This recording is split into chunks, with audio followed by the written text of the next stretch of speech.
ఆదిలాబాద్ జిల్లాలోని గిరిజన గూడాల్లో దీపావళి సంబరాలు అంబరాన్ని అంటుతున్నాయి. అతి పెద్ద పండుగగా నియమ నిష్ఠలతో పవిత్రంగా 15 రోజుల పాటు నిర్వహించే దీపావళిని ప్రతి గిరిజన గూడెంలో అట్టహాసంగా జరుపుకుంటారు. సాంప్రదాయాలకు ప్రతీకగా, పూజలకు నియాయాలుగా మారే గుస్సాడి ఫెస్టివల్ సందడిని ఇప్పుడొకసారి చూద్దాం. గిరిజన పల్లెల్లో దీపావళి వేడుకలు మిన్నంటుతున్నాయి. ఆదిలాబాద్ జిల్లాలోని గోండు గ్రామాల్లో గత 8 రోజులుగా ఈ సంబురాలు జరుగుతున్నాయి. ఆదివాసీలు ఆచార వ్యవహారాలను ప్రాణప్రదంగా భావిస్తారు. ఆదివాసీ గూడాల్లో దండారి ఉత్సవం అకాడీతో మొదలై దీపావళి తర్వాత 2 రోజులకు నిర్వహించే కోలబోడి వేడుకలతో ముగుస్తాయి. ఆదివాసీ గూడాలు డప్పుల చప్పుళ్లు, గజ్జల సవ్వళ్లు, పాటల సింగిడి, సంప్రదాయ నృత్యాలతో మార్మోగుతున్నాయి.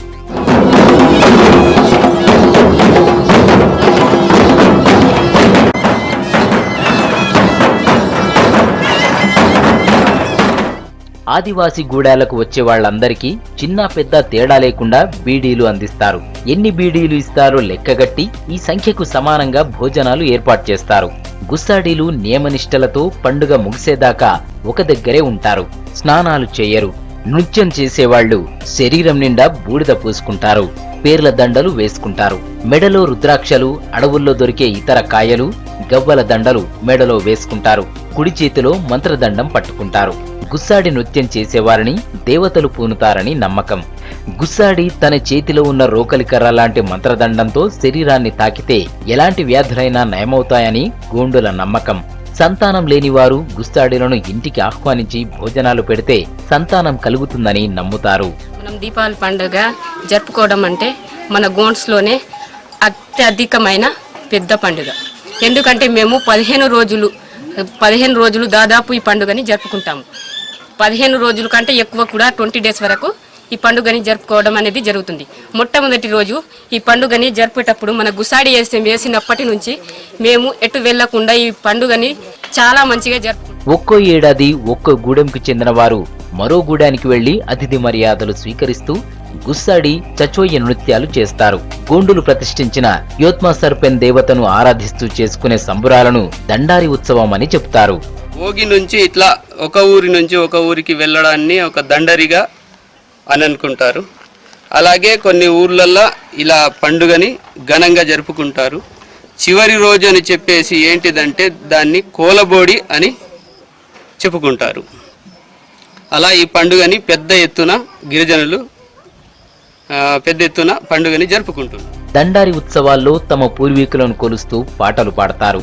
ఆడపిల్లల వేషంలో మగపిల్లలు చచోయి నృత్యాలు చేస్తారు. గోండులు ఆషాఢంలో అకాడి పెందేవతకు పూజలు చేస్తారు. అప్పుడు చేయకుంటే దసరా తర్వాత ఈ ఉత్సవాలు చేస్తారు. దండారిలో ఆటపాటలకు ఉపయోగించే పర్ర, వెట్టె, తుడుం, డప్పు లాంటి సంగీత పరికరాలు, నెమలి ఈకలతో కుంచకట్టిన గుస్సాడి కిరీటాలను గూడెం గ్రామ పటేల్ ఇంటి ముందు పేర్చి సంప్రదాయ రీతిలో పూజలు చేస్తారు. దేవతల అనుగ్రహం పొందినట్టు సంతృప్తి చెందాకే గూడాల్లో గుస్సాడి నృత్యాలు ప్రారంభిస్తారు.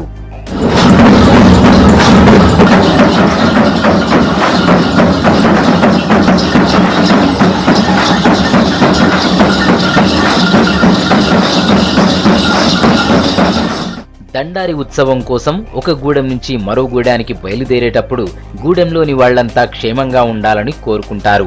దేవత దగ్గర సామూహిక పూజలు, సహపంక్తి భోజనాలు లాంటి ప్రత్యేకత ఈ పండుగలో కనిపిస్తాయి. సంబరాలు చేసిన చోట వాయిద్యాలు, గుస్సాడీలు, అలంకరణ సామాగ్రిని ఉయ్యాలలో వేసి పాట పాడుతూ గూడెం పెద్ద ఇంట్లో భద్రపరచడం ద్వారా దండారి ఉత్సవాలు ముగిస్తారు. ఫస్ట్ అయితే ఇది అయిన తర్వాత భోగి అయిన తర్వాత సార్ అంటే ఒక ఊరు నుంచి ఇంకో ఊరికి వెళ్తాం. అంటే చుట్టరిక మర్యాదలు కానీ డెంసా గుసాడి అన్ని కోలాటలు వేసి అక్కడ వాళ్ళ మర్యాద రిలేషన్స్ ఉన్నారు సార్. మర్యాద సార్. ఇంకా మా ఊరు నుంచి అంటే వేరే ఊరు నుంచి మా ఊరికి వస్తారు సార్. మేము కూడా వాళ్ళని అలాగే చూసుకుంటాం. జంతు బలి తర్వాత దేవతల అనుగ్రహం పొందారని భావిస్తారు. ఆ తర్వాత గూడెంలోని గుస్సాడీలు, చచోయి మహిళలు చేసే డియాంగ్, గుమ్మెలాట, కోడాల నృత్యాలు ప్రధాన ఆకర్షణగా నిలుస్తాయి. ఆతిథ్యానికి వచ్చిన వాళ్లు తిరిగి వెళ్లేటప్పుడు చిక్కు కుశల ప్రశ్నలతో తికమక పెడతారు. ఓడిపోయిన వారు దక్షిణ ఇచ్చుకోవాలి.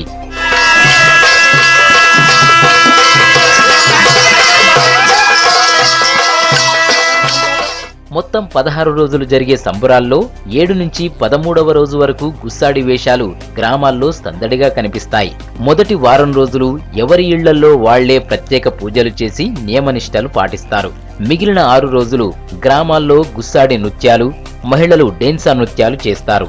చివరి రోజు 24 గంటల పాటు వారు చేసే నృత్యాలు యువత కేరింతలు ఆకాశాన్నంటుతాయి.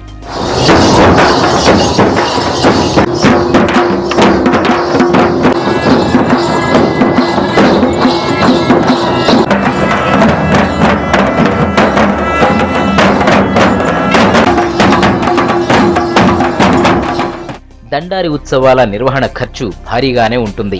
దాంతో ప్రభుత్వం బతుకమ్మ, తీజ్ పండుగలకు ఇచ్చినట్టే తమకు నిధులు కేటాయించాలని ఆదివాసీలు కోరుతున్నారు. ఈ ఏడాది దండారి ఉత్సవాల నిర్వహణకు ఐటీడీఏ ద్వారా తమకు నిధులు అందించాలంటూ 150కి పైగా దరఖాస్తులు వచ్చాయి.